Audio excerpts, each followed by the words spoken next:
All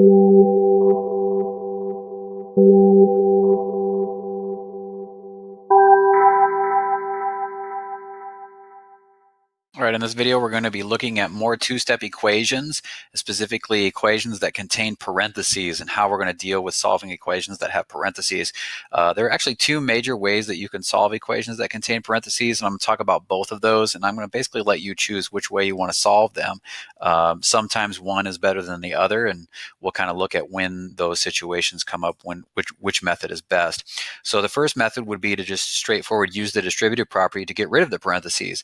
And then once you've gotten rid of the parentheses with the distributive property, you essentially have a two-step equation. So the next two steps are the same steps we used for solving two-step equations, which was eliminate the constant using addition or subtraction, and then eliminate the coefficient using multiplication or division. The second method sometimes is a little bit faster, and that's to not use the distributive property to get rid of the parentheses, and that is to divide both sides of the equation by the factor outside of the parentheses, because when you have a number outside of the parentheses, that is multiplication. So we can go ahead and undo that multiplication first rather than apply the multiplication in the parentheses. And then again, we'll have a two-step equation after we've done that. So really the difference here is in that first step. Are we going to use the distributive property, or are we going to divide both sides of the equation first? So I've got the same equation here, and we're going to solve it both ways, method 1 and method 2, just to give you an idea of what it looks like when we do that. So the first method would be to do the distributive property. So I'm going to take everything in the parentheses times -2. So I get 22 equals -2y minus a -6, which would be +6. So now the parentheses are gone, and we have something familiar here, a two-step equation. So I'm going to go ahead and solve that. I'm going to take 6 away from 22. That'll tell me what -2y is, and 22 minus 6 is 16, equals -2y, and then 16 divided by -2 will tell me what y is, and that's -8. So we've solved that equation by using the distributive property. The second method would be to just divide by -2 to begin with, because this y minus 3 right here is being multiplied by -2. So if I take 22 divided by -2 right from the beginning, that's going to tell me what this y minus 3 is equal to. And 22 divided by -2 is -11. So -11 equals y minus 3, and then get rid of that constant there by adding 3 to the -11, and that is, surprise, -8. We get the same solution both methods. So one of them in this case was a little bit faster. Method 2 in this case was much faster to use. So it's nice to know both methods when solving equations that contain parentheses. Take a look at some more examples here. We're going to do this one both ways, and we'll see which one is maybe easier, or maybe neither of them are easier.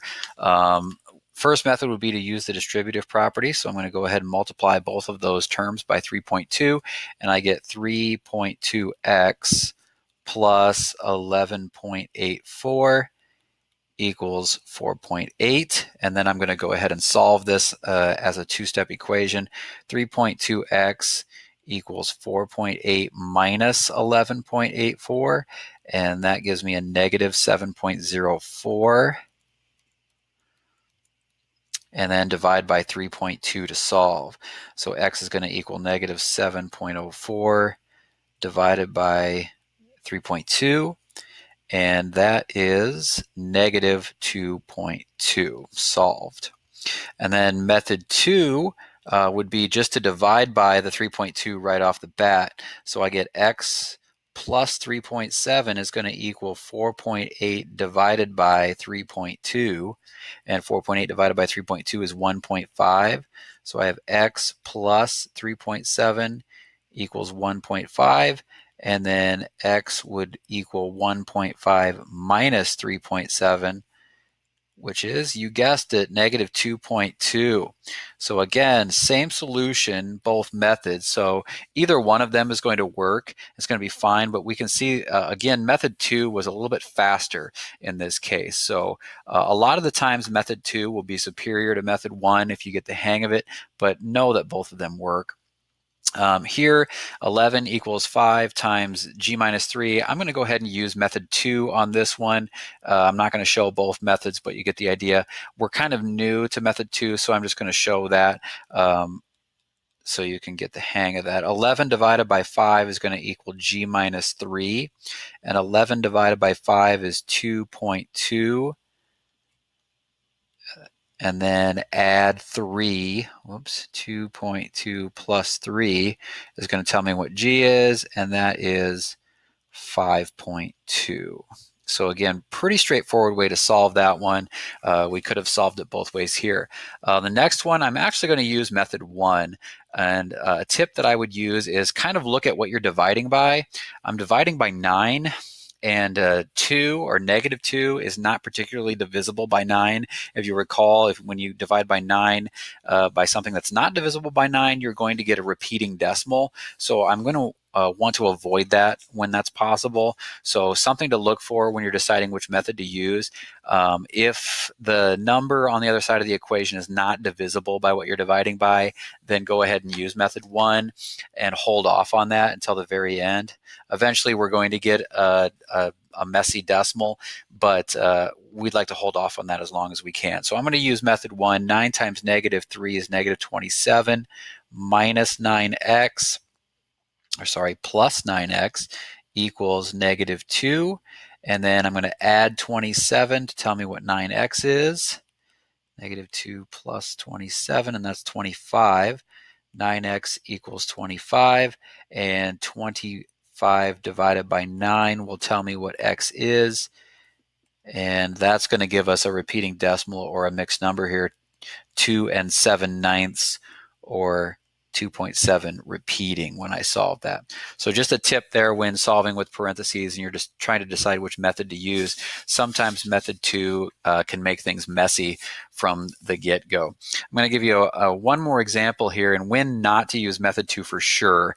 Method 2 is not going to work in this case because there is an extra term here.